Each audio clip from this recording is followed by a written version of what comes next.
अभिषेक Banerjee social media पर विपक्षी नेताओं को थैंक यू लिख रहे हैं। कुछ देर पहले बंगाल में शुवेंदु कैबिनेट का विस्तार भी हो गया और आज से ही ममता की पार्टी पूरे बंगाल में प्रोटेस्ट शुरू करने वाली है। लेकिन ममता के विधायक ढूंढने से भी नहीं मिल रहे। इधर दिल्ली में राहुल गांधी 3 साल आगे की गोटी सेट कर रहे हैं। राहुल की पार्टी को ममता की हार में भी अपनी जीत दिख रही है। इन सबके बीच सवाल यह भी कि क्या अंडा कांड और डंडा कांड सब फिक्स था।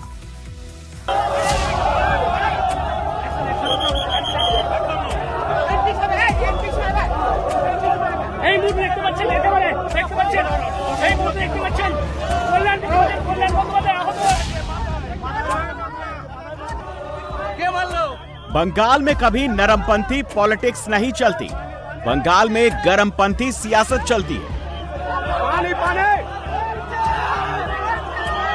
लेकिन ऐसी सियासी गर्मी बंगाल ने कभी नहीं देखी थी।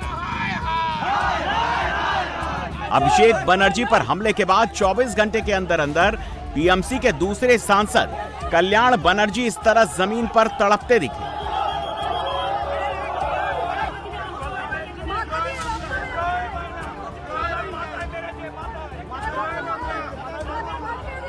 लोकसभा में टीएमसी के चीफ व्हिप कल्याण बनर्जी बंगाल में टीएमसी वर्कर की गिरफ्तारी के खिलाफ ज्ञापन देने हुगली के चंडीतला थाने गए थे। वहीं पर बीजेपी कार्यकर्ताओं के साथ पहले उनकी नोकझोंक हुई, फिर चोर चोर की नारेबाजी हुई।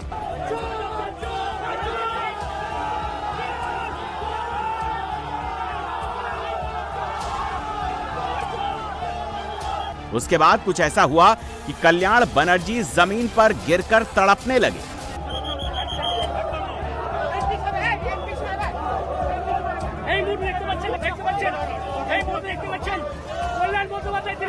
कल्याण बनर्जी का कहना है कि उनके सिर पर पत्थर मारा गया।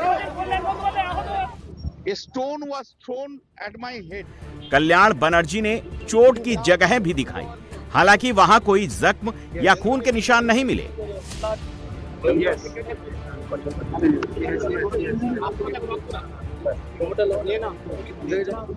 A stone was thrown at my head. I had fallen down on the road, and that time one CRPF person came and rescued me. I give thanks to that CRPF or CIS. But Bengal police was completely remained silent, mute spectator. BJP कहती है कि Kalyan Banerjee attention seeker है। अभिषेक बनर्जी अंडा कांड के बाद अपनी तरफ ध्यान खींचने के लिए कल्याण बनर्जी ने ड्रामा क्रिएट किया।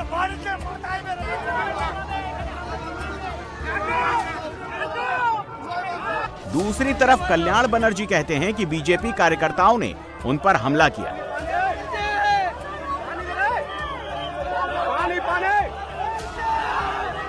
শুভেন্দু অধিকারী চাইকে খুন করে যে কোনো উপায় জোর করে আমাদের সবাইকে মেরে ফেলতে আমি বাংলার মানুষের কাছে আবেদন জানিয়ে যাই। বাংলার মানুষ আপনারা সচেতন হন।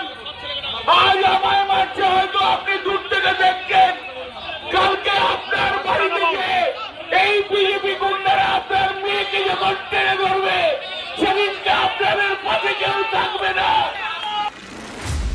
ममता बनर्जी ने कल्याण बनर्जी के घर जाकर उनसे मुलाकात की और कहा बीजेपी लोकतंत्र की हत्या कर रही है। ममता बनर्जी जबरदस्त गुस्से में है। कल्याण बनर्जी पर हमले से नहीं बल्कि भतीजे अभिषेक बनर्जी पर हमले के बाद से ही ममता गुस्से में फुफकार रही हैं।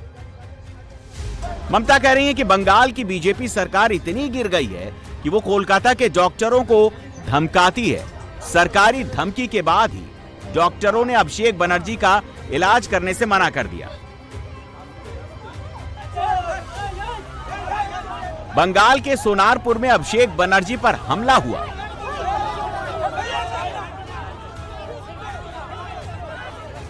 उन पर अंडे फेंके गए।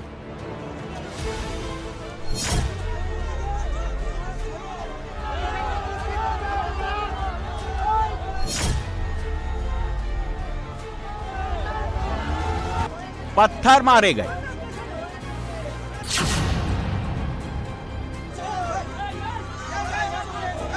अभिषेक बनर्जी को थप्पड़ मारे गए। अभिषेक बनर्जी के कपड़े फाड़ दिए गए। यह सीधा पत्थर अभिषेक बनर्जी के हेलमेट पर आकर लगा था।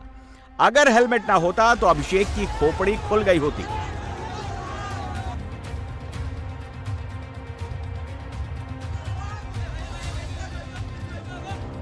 हमले के बाद अभिषेक बनर्जी को पहले कोलकाता के अपोलो अस्पताल ले जाया गया। अपोलो के इलाज से ममता को संतोष नहीं मिला तो अभिषेक को कोलकाता के ही बेले व्यू हॉस्पिटल ले जाया गया। बेले व्यू हॉस्पिटल के डॉक्टरों ने कह दिया कि अभिषेक बनर्जी की छाती पर चोट के निशान के अलावा कोई गंभीर शारीरिक चोट नहीं। अभिषेक बनर्जी बातचीत कर रहे थे, पूरी तरह होश में थे, इसीलिए डॉक्टर ने कह दिया कि उनको अस्पताल में भर्ती करने की कोई जरूरत नहीं है। यह अभिषेक बनर्जी का डिस्चार्ज स्लिप है, जिसमें डॉक्टर ने लिखा है कि अभिषेक को कोई गंभीर चोट नहीं है, सिर्फ कुछ खरोंचे लगी हैं। Now they are totally line से बेलाइन हो गया। ट्रीटमेंट भी करने बंगाल में किसी को नहीं देता है अगर वो अपोजिशन पार्टी में है, लेकिन आउटसाइडर पार्टी के देता है, खाली तृणमूल कांग्रेस को नहीं देता है। इसका मतलब क्या है? हॉस्पिटल में ट्रीटमेंट करने के लिए आया, आईटीयू में है, तब भी डॉक्टर को थ्रेट करके, अथॉरिटी को थ्रेट करके। I am not blaming the doctors, they tried their best.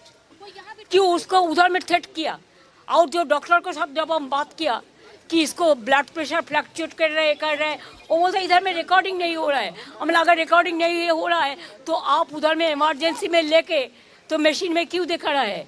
Do you think that I don't know anything? Belvieu में अपोलो तो बोला ना हमको परमिशन लेना पड़ेगा, तो अब मैं समझ गया कि आप ट्रीटमेंट करने का पहले अगर परमिशन लेंगे कि ट्रीटमेंट करेंगे कि नहीं करेंगे, तो इससे झाबुदाव क्या हो सकता है। सॉरी, আমি দুঃখিত বাংলার মানুষের জন্য। এই পরিবর্তন বাংলায় কোনো মানুষ চায়নি। तमतमाई ममता बनर्जी ने आरोप लगाया कि डॉक्टरों को धमकी दी जा रही है कि वो अभिषेक को अस्पताल में भर्ती न करें। ममता ने 15 साल तक बंगाल का राज चलाया। महीना भर पहले तक जो बात ममता के सपने में नहीं आई होगी, ममता को अब वो फेस करनी पड़ रही है। এত গুন্ডামি, এত গদ্দারি, এমনকি অমানবিক ভাবে যদি কেউ হসপিটালে ভর্তি হয় তাহলেও তাকে ট্রিটমেন্ট করা যাবে না। তাদের পরিবারে যদি এই ধরনের ঘটনা ঘটে তখন কি হবে? চিরকাল তো একজন চেয়ারে থাকে না। আমার মনে হয় দিল্লির বিজেপি নেতারাও এত খারাপ নয়।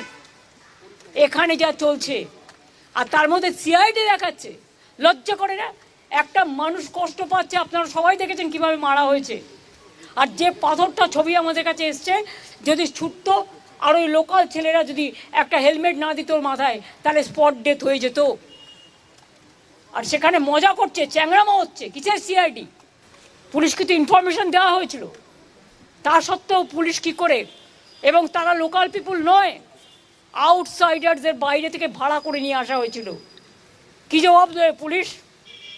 হসপিটালকেও ভয় দেখাচ্ছে, ডাক্তারকেও ভয় দেখাচ্ছে, মানুষকেও ভয় দেখাচ্ছে, বিভিন্ন সম্প্রদায়কে ভয় দেখাচ্ছে। এর উত্তর কিন্তু জনগণই দেবে। আজকের দিনটাই সব নয়। अस्पताल वालों ने अभिषेक को एडमिट नहीं किया तो ममता अपने भतीजे को अपने साथ घर लेकर चली गई। फिलहाल घर पर ही अभिषेक बनर्जी का इलाज किया जा रहा है।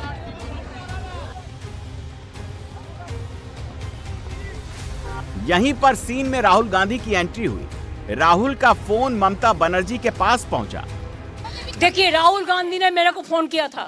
उन्होंने कहा दीदी कोई ममता जी कोई जरूरत है तो मेरे को बताना, तो मैं उसको हैदराबाद में ले जा सकता है और कोई भी जगह पे। ये राहुल जी मेरे को फोन पे बताया। All the leaders are talking and I have seen Akhilesh Yadav, I have seen the tweet of including Omar, including other political parties also, Kapil Sibal ji, all, Venugopal ji, all they have sent their tweets, so I have seen it. Rahul Gandhi, Mamata Banerjee, Akhilesh Yadav, Arvind Kejriwal, Tejashwi Yadav, Uddhav Thackeray, India alliance के सारे नेता बहुत दिनों बाद एक page पर आए हैं। इसमें राहुल के लिए मौका है तो ममता बनर्जी के लिए संजीवनी। क्या राहुल गांधी के नेतृत्व में पूरा विपक्ष एकजुट होगा? क्या अभिषेक पर हमले को इंडी नेशनल इश्यू बना देगा? ममता बनर्जी ने फर्स्ट लीड लेने की कोशिश की लेकिन फेल हो गए। ममता बनर्जी के घर पर टीएमसी विधायकों की आपात मीटिंग बुलाई गई, लेकिन टीएमसी के 80 में से करीब 60 विधायक ममता के काली घाट वाले घर पर नहीं आए। इसके बाद टीएमसी विधायकों की इमरजेंसी मीटिंग कैंसिल कर दी गई। आज का meeting for the time being हम पोस्टपोन कर रहे हैं, क्योंकि वो लोग अपने खुद का कंस्टिट्यूएंसी में वो लोग बिजी है। ये प्रोटेस्ट रैली और हमारा वर्कर लोगों को ऊपर जो हैरासमेंट पुलिस का हो रहा है, ये टाइम पे उसका साथ रहना बहुत जरूरी है। अब ममता बनर्जी की पार्टी 1 जून से प्रोटेस्ट करेगी। 2 जून को ममता बनर्जी खुद ही धरने पर बैठेंगी। ममता बनर्जी को अगर पार्टी बचानी है तो उनको सड़क पर उतरना ही पड़ेगा। ममता को इसी काम में महारत है। ममता अब यही करने जा रही हैं। ममता बनर्जी के विधायक मीटिंग में नहीं आ रहे। ममता के सारे सांसद बाहर नहीं निकल रहे। ममता के कॉर्पोरेटर पार्टी मीटिंग्स पे कहीं दिखाई नहीं दे रहे। यहां से 3 चीजें हो सकती हैं। नंबर 1, प्रेशर में ममता की पार्टी टूटकर बिखर जाए। नंबर 2, तृणमूल के विधायक और सांसद पाला बदल लें। और नंबर 3, ममता सबको एकजुट करें और फिर ताकत बढ़ाएं। अभिषेक बनर्जी पर हमले से बढ़कर ममता के लिए दूसरा कोई मौका नहीं हो सकता। ममता के लिए अच्छी बात यह है कि कांग्रेस और इंडी अलायंस के नेता उनके साथ हैं, लेकिन इस पार्टी के जो नेता बंगाल में हैं, वो ममता के साथ बिल्कुल नहीं हैं। बंगाल में जो तहजीब इन लोग के बनाए हैं, ये खुद तहजीब की शिकार बनते जा रहे हैं। ये पहले जो टीएमसी पार्टी करते थे गुंडागर्दी, वो आज बीजेपी पार्टी कर रही है। बात तो एक ही है, जिन्होंने आप कहते हैं ना सपेरे सांप के हाथ में मौत होती है, ये टीएमसी पार्टी के पुराने जो गुंडागर्दी बंगाल में होते हुए हम देखे हैं, उसका ही दौर अभी बंद नहीं हुई, चल रहे हैं। पता नहीं राहुल को याद है या नहीं, लेकिन अधीर रंजन चौधरी को जरूर याद होगा। ये तस्वीरें 31 जनवरी 2024 की हैं। राहुल गांधी जब बंगाल के मालदा में अपनी भारत जोड़ो न्याय यात्रा निकाल रहे थे, तब ममता राज में टीएमसी के गुंडों ने राहुल की गाड़ी पर पत्थर मारे थे। राहुल गांधी की कार का शीशा चकनाचूर हो गया था। तब 24 के लोकसभा चुनावों में टीएमसी और कांग्रेस के बीच गठबंधन की बात चल रही थी, लेकिन ममता ने गठबंधन होने नहीं दिया था। कांग्रेस बंगाल में केवल 1 सीट पर सिमट गई थी। लोकतंत्र में हिंसा का कोई स्थान नहीं, और ऐसा लगता है कि बंगाल में भाजपा ने हिंसा का तांडव प्रारंभ कर दिया है, और ये बंगाल के लिए बहुत बुरा है और देश के लिए भी बड़ा बुरा है। कोई भी हो, किसी के खिलाफ भी हो, हिंसा स्वीकार्य नहीं है, चाहे वो टीएमसी के खिलाफ हो या पहले जो है टीएमसी या कोई और किसी अन्य के खिलाफ करते थे। हिंसा का लोकतंत्र में कोई स्थान नहीं। अधीर रंजन चौधरी और ममता बनर्जी की पुरानी अदावत है। उनकी बातों पर यकीन न हो तो ममता की पार्टी के एमपी सौगत रॉय को सुन लीजिए। 2 दिन पहले बंगाल में सौगत रॉय की गाड़ी पर अंडे फेंके गए थे। अब वो कह रहे हैं कि जब हम पलटवार करेंगे तो देखिएगा। वो आक्रमण करके हमें स्तब्ध कर देने चाहते हैं ताकि हम लोग कुछ प्रोटेस्ट नहीं करें। यही उसका कायदा है। एक तरफ ऊपर में बोल रहे कि हम शांति रखेंगे, दूसरी तरफ आक्रमण करते हैं हमें अपमान करने का। लेकिन कुछ दिन सहने के बाद हम भी स्ट्राइक बैक करेंगे। अब देखेंगे, हम मैदान में उतरेंगे, ममता बनर्जी खुद उतरेगी, सो देखते रहिए।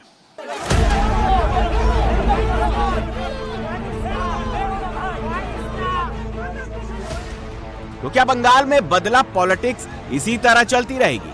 क्या बंगाल की सियासत का रक्त चरित्र नहीं बदलेगा? सबसे मौजूद सवाल यह है कि क्या सच में बीजेपी की शह पर टीएमसी नेताओं को मजा चखाया जा रहा है या बंगाल की जनता का गुस्सा निकल रहा है?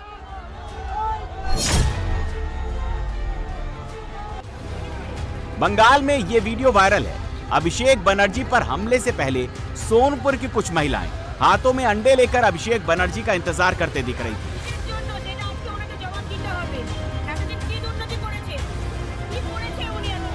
एक पहलू ये भी है कि बंगाल पुलिस ने अभिषेक बनर्जी पर हमले के केस में जिन 6 लोगों को पकड़ा है वो टीएमसी के पुराने कैडर वाले कहे जा रहे हैं। 321 लोगों का हत्यारा, भारतीय जनता पार्टी कर्मी, लाखों घरों को उजाड़ने वाला, हजारों परिवार को बंगाल छोड़ने पर मजबूर करने वाला, करोड़ों की संख्या में लोगों पर मिथ्या मामला करने वाला अभिषेक बनर्जी आज चोर चोर के स्लोगन के साथ सोनारपुर की जनता ने उसका स्वागत किया है और वो जो आरोप लगा रहा है वो मिथ्या आरोप है। हमारा सरकार तो पिछला सरकार या उसका पिछला सरकार को जैसा नहीं है कि सर्वभारतीय हमारे अध्यक्ष जी आए, पत्थर मारे और उसका कोई विचार ना हो। हमारा सरकार तो नहीं है कि आपका मुख्यमंत्री तब का विरोधी दलों नेता को जला देना, पेट्रोल और केरोसिन से और डीजल से गाड़ी को, उसका नौबत आया था। देखिए, अभी तक जो जानकारी मिली है 6 लोगों को अरेस्ट किया गया, तो 6 के 6 पुलिस के पास प्रूफ है कि लाभली मैत्र जो वहाँ के लोकल एमएलए थे पहले तृणमूल कांग्रेस के, उनके नजदीक वाले हैं, काउंसिलर के नजदीक के लोग हैं। तो अभी एक नया पहलू इस घटना का खुल गया है कि ये जो आक्रमण, जो अटैक अभिषेक बनर्जी के ऊपर हुआ, ये अटैक किसने किया या किसने करवाया। क्या बीजेपी के ऊपर जो इल्जाम दिया जा रहा था वो बीजेपी का लोग तो वहां पे नहीं थे, तृणमूल के लोग पकड़े जा रहे थे, तो तृणमूल ने ही प्लान करके क्या ये अटैक करवाया, इसका भी इंक्वायरी होनी चाहिए। बंगाल चुनाव ने देश की सियासत को सचमुच बदल दिया है। जीत नरेंद्र मोदी को मिली है, इसका फल राहुल गांधी चखना चाहते हैं। 4 मई के बाद क्षेत्रीय दल कमजोर हुए हैं। राहुल की लीडरशिप को चुनौती देने वाले हार गए। अब राहुल अपनी लीडरशिप में विपक्ष को एकजुट करने पर काम कर रहे हैं। राहुल का लक्ष्य क्या है? राहुल का लक्ष्य है विपक्ष का सर्वमान्य नेता बनकर 29 में मोदी को चैलेंज करना। इंडिया अलायंस में ममता बनर्जी राहुल को नेता नहीं मानती। बंगाल चुनाव हारने के बाद ममता का अप्रोच बदल गया। दिल्ली चुनाव से पहले अरविंद केजरीवाल भी राहुल को नेता नहीं मानते थे। दिल्ली की गद्दी गंवाने के बाद केजरीवाल का भी अप्रोच बदल गया। समाजवादी पार्टी के चीफ अखिलेश यादव को राहुल की लीडरशिप से कोई खास दिक्कत नहीं है। शर्त यह है कि अखिलेश यूपी में बॉस रहना चाहते हैं। शिवसेना के उद्धव ठाकरे पहले ही राहुल गांधी को बॉस मान चुके हैं। आरजेडी के तेजस्वी यादव भी बिहार हारने के बाद राहुल का विरोध करने की स्थिति में नहीं है। राहुल को नुकसान बस तमिलनाडु में हुआ है। स्टालिन अब राहुल गांधी और कांग्रेस से कोई ताल्लुक नहीं रखना चाहते। पिछले 12 साल में राहुल गांधी नरेंद्र मोदी को कभी हरा नहीं पाए, लेकिन पिछले 12 साल में राहुल गांधी ने विपक्ष के क्षेत्रीय दलों को जरूर कमजोर कर दिया। जो दल कांग्रेस का खाद पानी लेकर आगे बढ़ रहे थे, राहुल ने उनको फिर से कांग्रेस पर निर्भर कर दिया। बंगाल में टीएमसी की पॉलिटिक्स को जिंदा रखने के लिए ममता को राहुल गांधी के सपोर्ट की दरकार है। इसी तरह यूपी में अखिलेश को राहुल की जरूरत है, जबकि राहुल की पार्टी सपा और बसपा को एक ही तराजू में रखकर चल रही है। एक रात में फुटबॉल फैंस की भीड़ ने पेरिस को जला दिया, दुकानों को लूट लिया, पुलिस पर पत्थरबाजी कर दी, लड़कियों के साथ छेड़खानी की गई, पुलिस स्टेशन तोड़ दिया गया, सड़क पर आगजनी की गई, आईफिल टावर पर तक काला हो गया। लेकिन ये सब हुआ क्यों और कैसे, इस रिपोर्ट में देखिए। फ्रांस में पेरिस की सड़कों पर बवाल मचा है।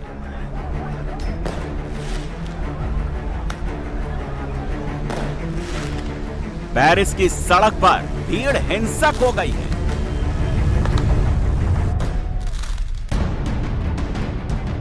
पेरिस की सड़क पर गाड़ियों को आग लगा दी गई है। पेरिस की सड़क पर भीड़ उत्पात मचा रही है।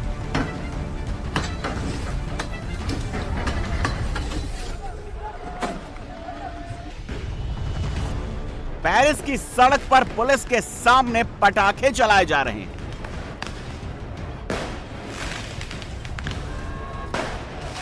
पेरिस की सड़क पर पुलिस भीड़ में उत्पातियों को पकड़ रही है।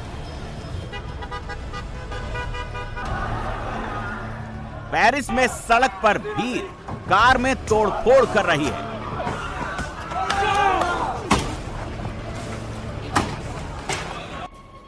पेरिस की सड़क पर भीड़ ने जगह जगह गाड़ियां फूंक दी हैं।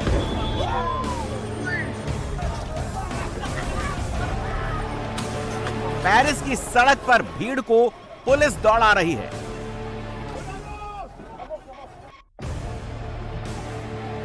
पेरिस की सड़क पर गाड़ियां उल्टी पड़ी हुई हैं। पेरिस की सड़क पर केवल और केवल आग और काला धुआं दिखाई दे रहा है। भीड़ हजारों की है और उस भीड़ में आर पार वाली आतिशबाजी हो रही है। उग्र भीड़ सड़क पर कपड़े उतारकर जश्न मना रही है। रात के 3 बजे का वक्त हो रहा है, लेकिन एफिल टावर के पास आतिशबाजी ऐसी हो रही है जैसे दो पक्ष आपस में भिड़ गए हों। न मरने का डर, न घायल होने का खौफ, भीड़ दे दनादन आतिशबाजी करती जा रही है।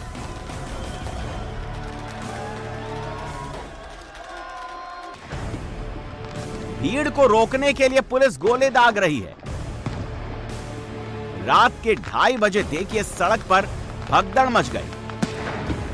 भीड़ बिना देखे भाग रही है। पुलिस एक्शन से बचने के लिए जिसे जिधर जगह मिल रही है वो उधर भाग रहा है। आगजनी, आतिशबाजी और उत्पात ऐसा मचाया गया कि एफिल टावर की लाइटें बंद हो गईं। लग रहा है जैसे वो काला पड़ गया। एक तरफ पुलिस के जवान हैं, दूसरी तरफ भीड़ के उत्पाती जिन्होंने आग लगा दी और फिर कूद कूद कर जश्न मना रहे हैं, पुलिस को चैलेंज कर रहे हैं। सड़क पर इन समर्थकों को देखिए, देखिए कैसे आतिशबाजी को, पटाखों को बम की तरह सड़क पर फेंका जा रहा है। पटाखा फटते ही देखिए कैसे आतिशबाजी फूट रही है, चिंगारियां निकल रही हैं। दूसरी तरफ सड़क पर सामने फ्रांस की पुलिस खड़ी है, लेकिन पुलिस को देखकर भीड़ के ये लोग और ज्यादा पटाखे फोड़ रहे हैं, पुलिस पर प्रहार कर रहे हैं। सड़क पर पटाखे फोड़ने वाली ये तस्वीर तो और भी ज्यादा भयानक है। पटाखे वाली रॉड से आतिशबाजियां निकल रही हैं और ये उग्र लोग सामने पुलिस पर निशाना लगा लगाकर रॉड से चिंगारी वाला पटाखा पुलिस पर मार रहे हैं। सड़क पर खड़ी गाड़ियों के नीचे तक चिंगारी और पटाखे जा रहे हैं। हाथ में ज्वलनशील पटाखा लिए इस शख्स को देखिए, जैसे लग रहा है सड़क पर मशाल लेकर भाग रहा हो। मौका पाते ही पुलिस की टोली सड़क पर आगे बढ़ती दिख रही है, लेकिन जब पटाखों का वार तेज हो गया तो पुलिस की टीम पीछे हटती दिख रही है।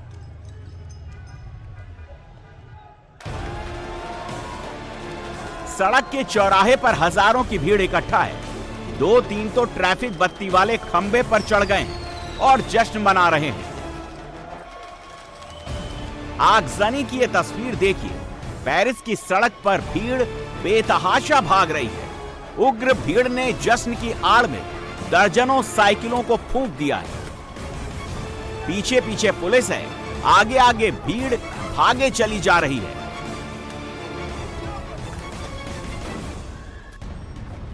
सड़क पर प्रदर्शनकारियों ने जश्न मनाने वाली भीड़ ने पुलिस को रोकने के लिए साइकिलों को सड़क पर गिरा दिया है। साइकिलों को बैरिकेड की तरह लगा दिया है। पुलिस अब उन साइकिलों को हटा रही है। सड़क पर अब भीड़ को हटाने के लिए पुलिस बल प्रयोग कर रही है, डंडे चला रही है और भीड़ बेतरतीब ढंग से भागे चली जा रही है। पेरिस की सड़क पर भीड़ का उन्माद दिख रहा है। पटाखों के धमाके किए जा रहे हैं। जानबूझकर सड़क पर खड़ी महंगी गाड़ियों को तोड़ा जा रहा है। उनको बर्बाद किया जा रहा है, फिर उनको आग के हवाले कर दिया जा रहा है।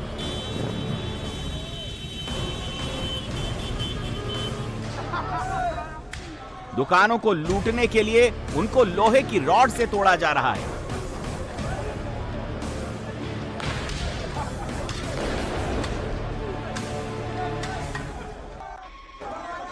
पेरिस की उन्मादी भीड़ में ये कार फंस गई, जिसमें 2 लड़कियां हैं। दोनों डरी हुई हैं और तभी एक शख्स ने विंडो के शीशे पर लात मारी और शीशा चकनाचूर हो गया, जिसके अंदर बैठी लड़की घायल हो गई। भीड़ के प्रदर्शनकारियों पर पुलिस का कोई डर नहीं है। शोरूम के अंदर की इन तस्वीरों को देख लीजिए। भीड़ अंदर तक पहुंच गई है और फिर सामान लूटा जा रहा है, दुकान को बर्बाद किया जा रहा है, सामान फेंका जा रहा है। जश्न मनाने वाली भीड़ केवल और केवल पेरिस को बर्बाद कर रही है। पुलिस या तो आग बुझा रही है या फिर उत्पात मचाने वालों को सड़क से दूर कर रही है।